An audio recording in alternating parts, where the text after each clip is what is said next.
Hello everybody, is everyone alright? I'm alright, thank you.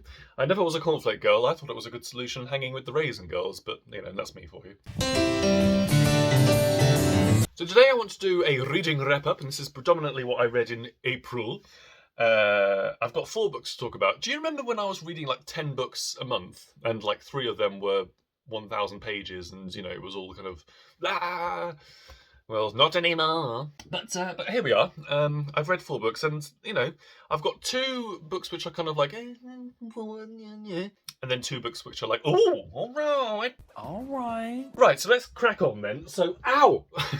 The first book that I want to talk about is a Toni Morrison book. We have Ta Baby Ta, a mid-tier Toni Morrison book. Yes, this is the first. I'm slowly working my way through Morrison's oeuvre, and I've read her first 5 books now.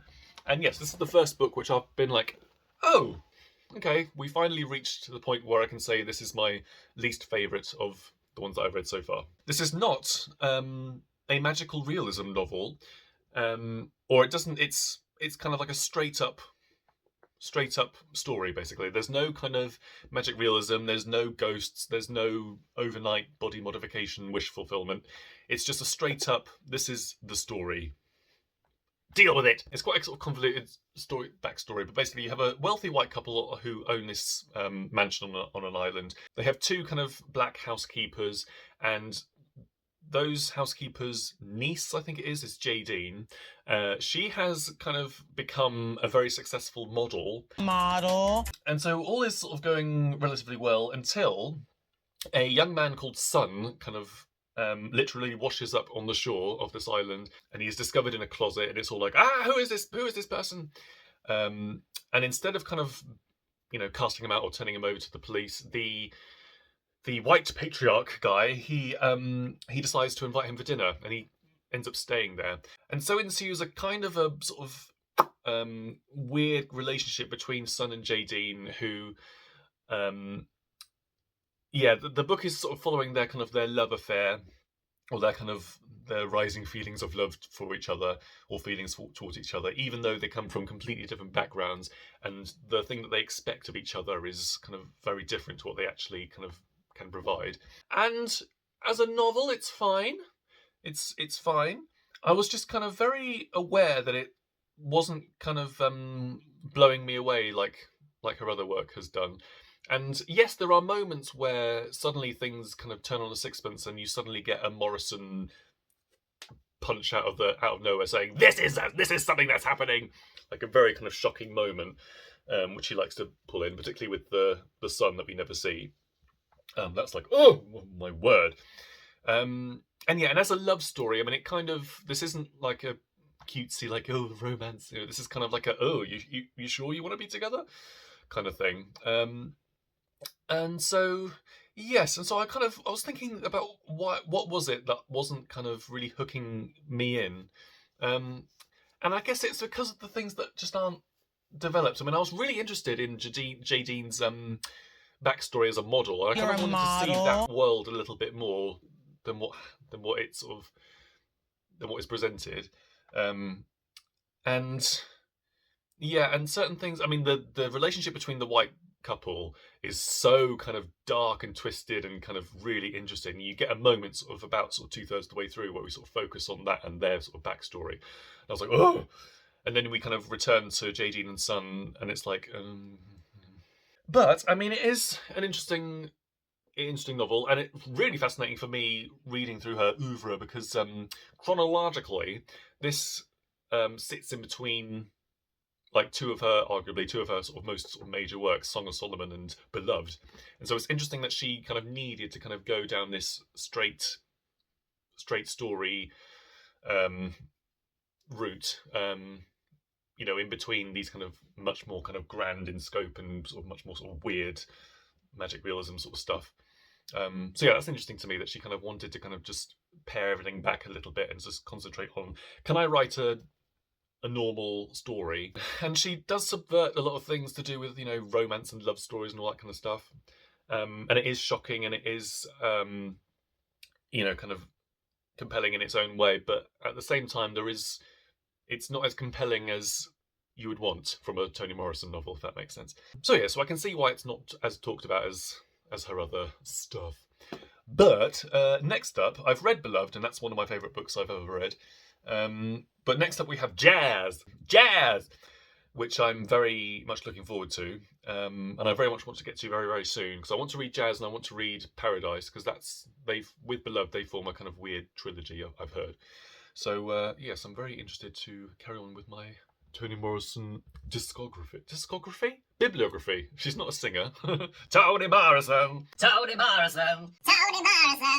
Next up, I'm not going to talk too much about this because I don't really have much to say about it, because I was a little bit kind of disappointed by it, but this is a translated work. This is The Private Life of Trees. This is by Alejandro Zambra, and it's translated by Megan Mcdowell. So this was a spur of the moment buy from my local independent bookshop, and I saw it and I saw the title and I was like, ooh, I don't know why. The Private Lives of Trees. Sorry, yeah, I was seduced by the title, and I was seduced by the blurb as well, because the blurb sort of is about, you know, this guy telling his stepdaughter stories, you know, about trees and stuff, and I was like, oh, okay, let's do that. I was sort of in my head, I was thinking sort of Overstory vibes and stuff, but no, it's not. So basically, we have a stepfather and stepdaughter keeping each other company in the middle of the night, and not being able to sleep because the mother has kind of gone missing. She hasn't returned home, and that's kind of very unusual. And so to bide the time, he's sort of telling her stories, and he's a novelist himself. Except that's not really what the book is kind of about. It's kind of more about his backstory and the relationship between him and this mother and his wife, sorry. And it kind of just, you know, sort of meanders along. And I've seen people review this on YouTube, and I've seen one person calling it like a kind of a... She's basically saying that it's very sort of calming, and it's very sort of like, very sort of comforting book. And I just... Yeah, I suppose in the right frame of mind it is. For me, it was just a bit boring. It's just a bit boring, I'm afraid. So, yes, I'm reliably informed that his other work is kind of is worth having a look at. But this one, for me, I'm sorry, was a bit of a kind of like, okay, bye. Next! And next, okay, so we're livening things up a bit. So I read Michael Cunningham's The Hours. Look at this. I am a bit of a snob when it comes to movie tie-in book covers. I'm a bit like, oh, I don't want that. But I mean, there is something very kind of iconically camp about this movie poster, isn't there? Yeah, and I saw this in a second-hand bookshop, and I was like, you know what? I've read Mrs. Dalloway. Let's have a go at The Hours by Michael Cunningham. Because, I mean, just to give a bit of backstory, The Hours, the film, for a long, long time was my absolute favourite film ever. Particularly when I was sort of a late teenager. And I was thinking, you know, I want to be an actor, and I want to, you know, I want to be an actor. I want to go to drama school and everything. And so at the time, I was really obsessed by watching films where people cried. You know, because I found it so kind of like, how do they do it? What did they do? And so I was really obsessed with watching, you know, things like 21 Grams and stuff like that. And The Hours, there's a lot of crying in The Hours. I always hate it when I have to cry, because it's exhausting, you know, and we all had a lot of that. And this also, it cemented my sort of, my fandom of Meryl a fair bit. I became a devotee of Meryl after this. So yes, and I haven't watched the film for years and years and years, but I do have somewhere. Where is it? Yes, I've got the screenplay as well. So you know, I'm a big fan. And yeah, it's a good one, isn't it? I mean, it won the Pulitzer for a reason. I really enjoyed it, and I enjoyed it. I enjoyed it because for other reasons, because there is a difference between the book and the film. The film is. Well, maybe we should talk about that later. Well, okay, so the book. What is the book about? The book is basically taking Mrs. Dalloway and by Virginia Woolf and kind of splitting things off into three. So we have three narratives. We have Virginia Woolf writing Mrs. Dalloway. We have Laura Brown, who is a housewife in the 50s, reading Mrs. Dalloway. And then we have Clarissa Vaughan, who is kind of like a modern day version of Mrs. Dalloway. And yes, it's very, very good. And it's. I was surprised by how contemplative it is compared with the film. The film is very kind of serious and it's very dramatic. There's lots of kind of moments where things kind of really kind of go like,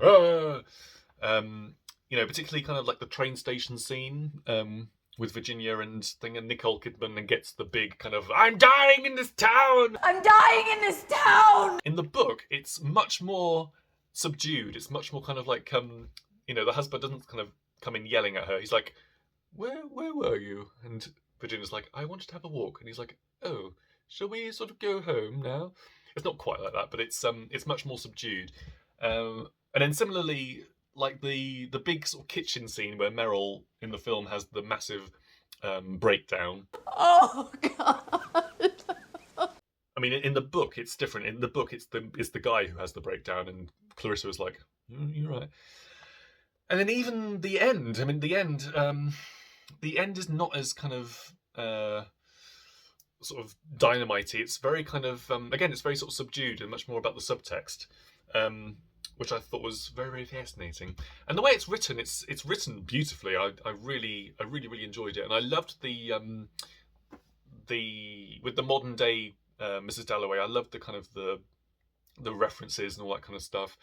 Very, very good. I really enjoyed it, and I don't mind having this cover. There is the kind of the more classy German artist cover, but this one is fine. Is there anything else I want to say about it? I would really like to watch the film again, because I haven't watched it in 5 minutes. All I want to do is give a party. Okay, and then lastly, flipping heck, I'm very grateful because Penguin Classics sent me this.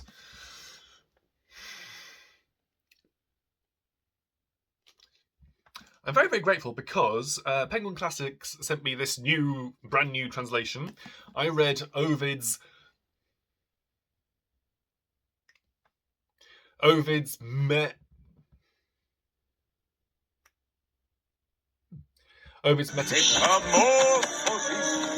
So this is a brand new translation by Stephanie McCarter. And look at this. This is kind of like... Now, I have read Metamorphoses before. I've read Mary Innes's translation. And I'm really annoyed because I think I got rid of it. I think I unhauled it. But anyway, so, first of all, Ovid Metamorphoses. Ovid's Metamorphoses, this is no joke. This is proper, legit stuff. So it's an epic poem.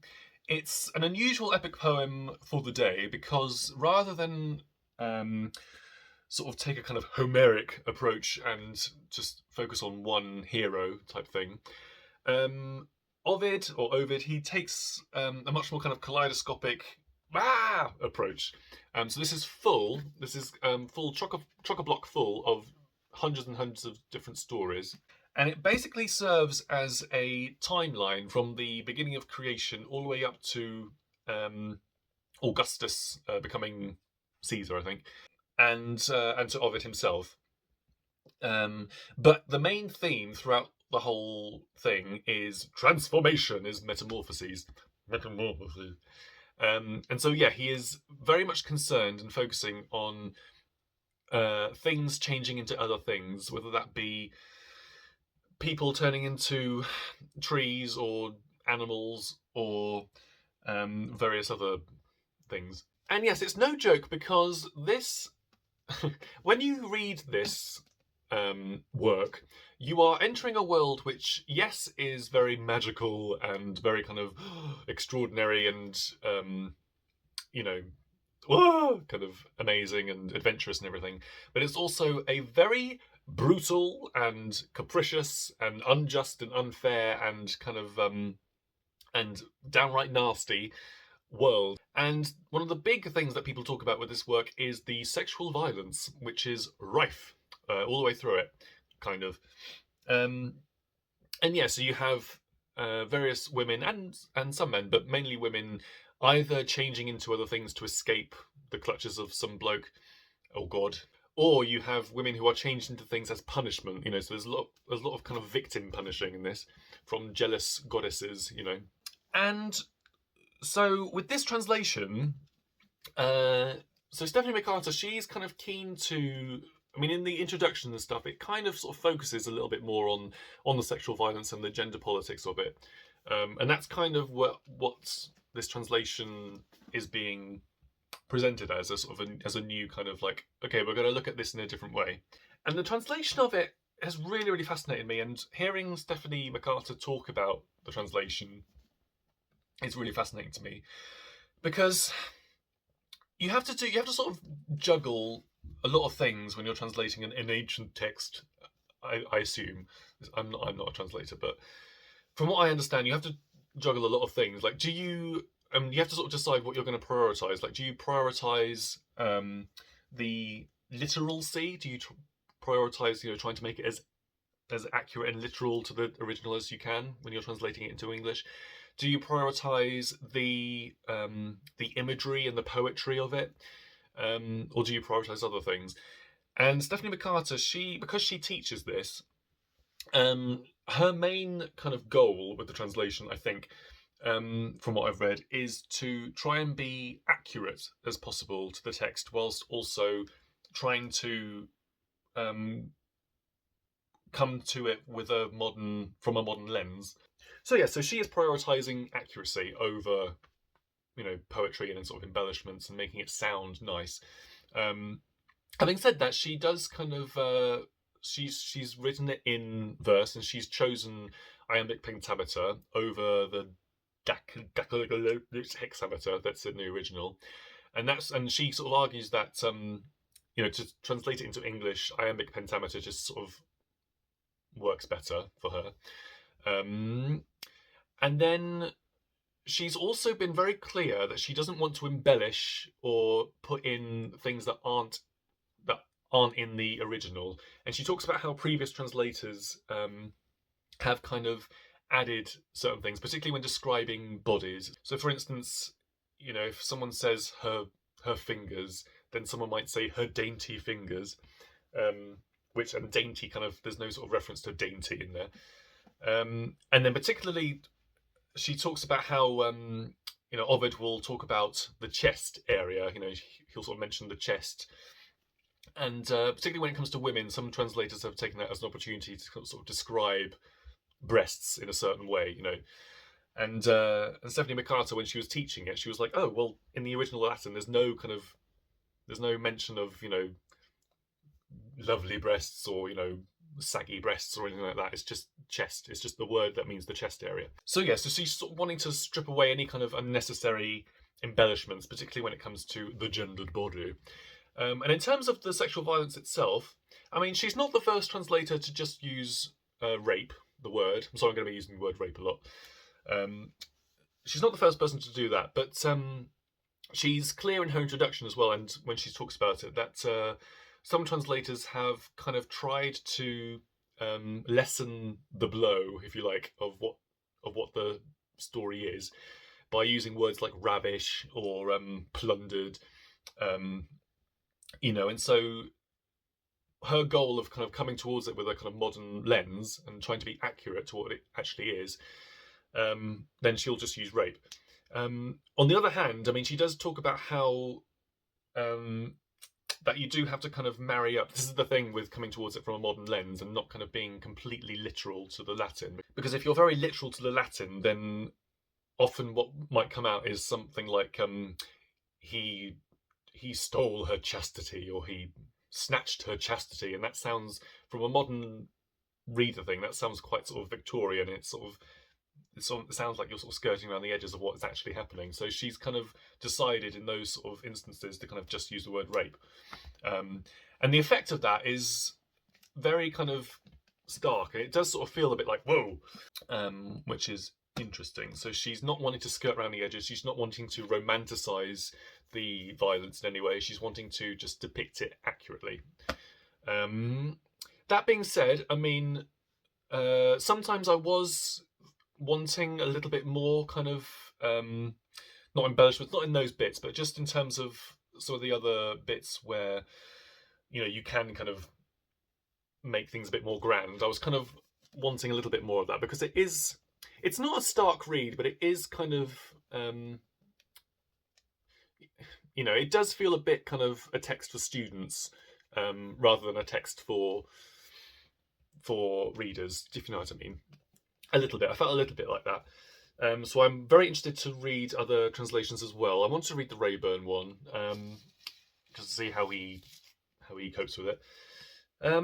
But I mean, it's still a really, really fascinating thing. I mean, it's Ovid's Metamorphoses, so it's, of course, it's just like, and the structure of it is so weird. It's so, you know, you have stories within stories within stories, basically. So you have,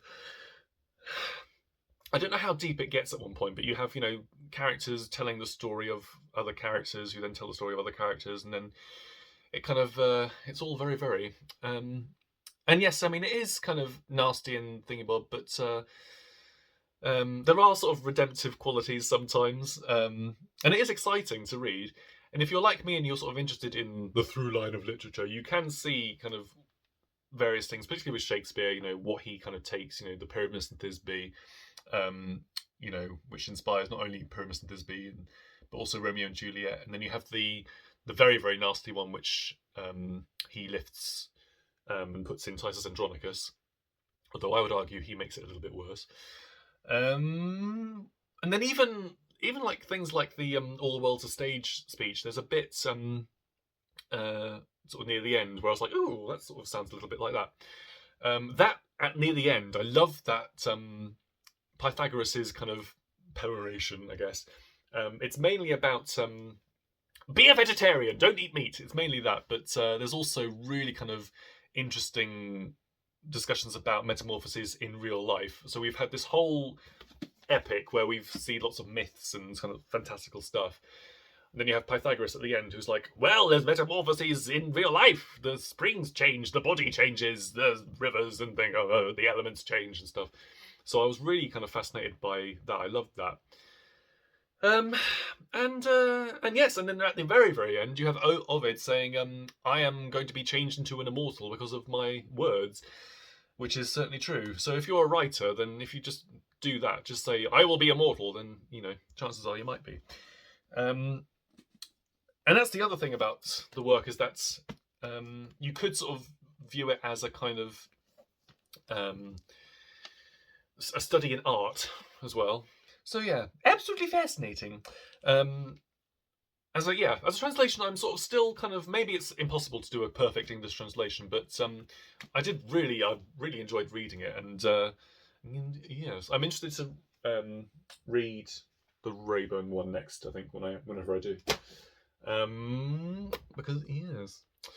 So yeah, so just 4 books this month. This month, I really want to crack on. I've had about a 5-month break from this. So I really want to crack on with Count of Monty Bread.